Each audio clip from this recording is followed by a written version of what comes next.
Assalamualaikum warahmatullahi wabarakatuh. Selamat siang pemirsa, bertemu lagi bersama saya Herawati Munte. Pemirsa, beberapa menit ke depan kami akan menyampaikan berita-berita terkini dari Kabupaten Kota Provinsi Sumatera Utara. Isu-isu nasional yang tren di tengah masyarakat, masih dalam program 7 Inspirasi untuk Anak Negeri. Opini wajar tanpa pengecualian (WTP) atau yang dikenal dengan Unqualified Opinion merupakan indikator bahwa laporan keuangan telah disusun secara wajar dan memadai dalam semua hal yang material. Ini mencakup posisi keuangan atau neraca, hasil usaha atau laporan realisasi anggaran, serta laporan arus kas sesuai dengan prinsip akuntansi yang berlaku umum. Tidak hanya itu, laporan keuangan juga telah disajikan secara informatif dan tidak menyesatkan. Makna wajar di sini adalah bahwa laporan keuangan tersebut bebas dari keraguan dan ketidakjujuran, serta menyajikan informasi yang lengkap. Kewajaran ini tidak hanya terbatas pada jumlah dan ketepatan pengklasifikasian aktiva dan kewajiban, tetapi juga mencakup pengungkapan informasi dalam laporan keuangan tersebut.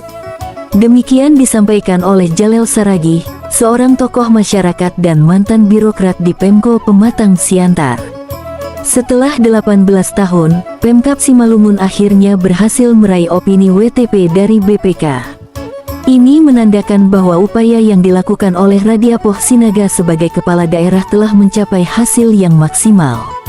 Dengan mengusung jargon kerja gotong royong atau marharuan bolon yang diusung Kabupaten Simalungun kini membuahkan hasilnya.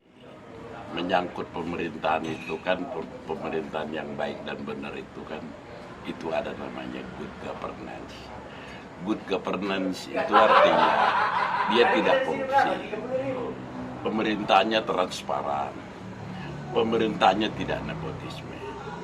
Jadi seorang kepala daerah itu sebagai otorisasi daerah, dia memahami administrasi pemerintahan, memahami administrasi pembangunan, dia memahami administrasi kemasyarakatan.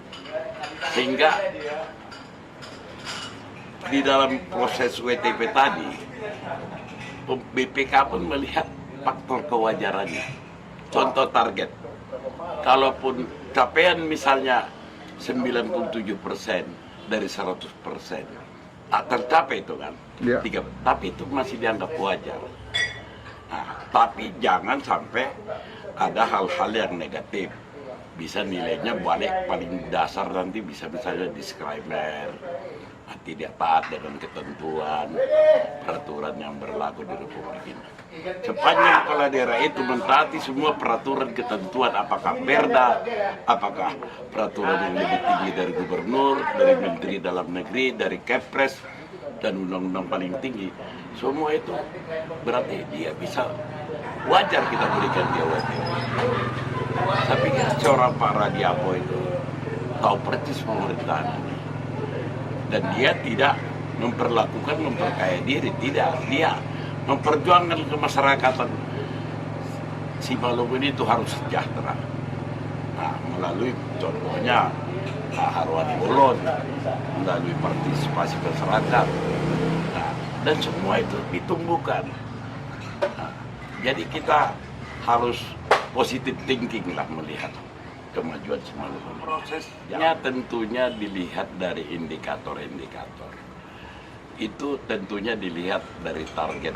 Contohnya penerimaan daerah, apakah PAD, apakah PBB, itu dia dilihat itu. Berapa target, berapa realisasi. Di dalam program pembangunan juga dia lihat itu. Wajar nggak pembangunan ini dengan dana segini. Penyimpangan-penyimpangan itu berarti tidak ada di sana itu. Kalau dalam pemeriksaan BPK, BPK pun tidak bisa sewenang-wenang Pak membuat pemerintahan kabupaten itu dapat WTP tanpa bukti dari administrasi keuangan tadi yang benar. Dia harus mempertanggungjawabkan itu. Nah, jadi tidak asal-asalan. Kalau ada pun image negatif orang, ya silakan aja, itu namanya pendapat. Orang kan memberikan pendapat itu, ya ada kebebasan, tapi jangan pula mendiskreditkan itu. Sebagai masyarakat lah dan pernah menggeluti itu, kira-kira apa harapannya ke depan untuk pemerintahan Pak Radiapo? Ya, pemerintahan Pak Radiapo ini kan sudah memberikan komitmen yang baik. WTP itu Pak, itu pertanda baik bahwasanya pemerintahan itu sudah dijalankan dengan baik dan benar, sesuai dengan good governance tadi. Jadi, kalau saya pribadi sih melihat beliau, saya pun orang birokrat, saya melihat komitmen beliau itu cukup bagus terhadap pembangunan Simalungun. Dia memang mengutamakan kesejahteraan rakyat. Itu komitmen beliau. Payah kita cari seperti Pak Radiapo itu. Dari hati paling dalam Pak datangnya. Bukan istilahnya omon-omon aja dia berbuat yang terbaik. Nah, pertanyaannya dia tetap saya lihat why not the best. Dia selalu memberikan yang terbaik untuk Kabupaten Simalungun. Saya kira begitu, Be. Oke, masih Pak. Dari Kabupaten Simalungun, Sumatera Utara, Tim Liputan Monalisa TV melaporkan.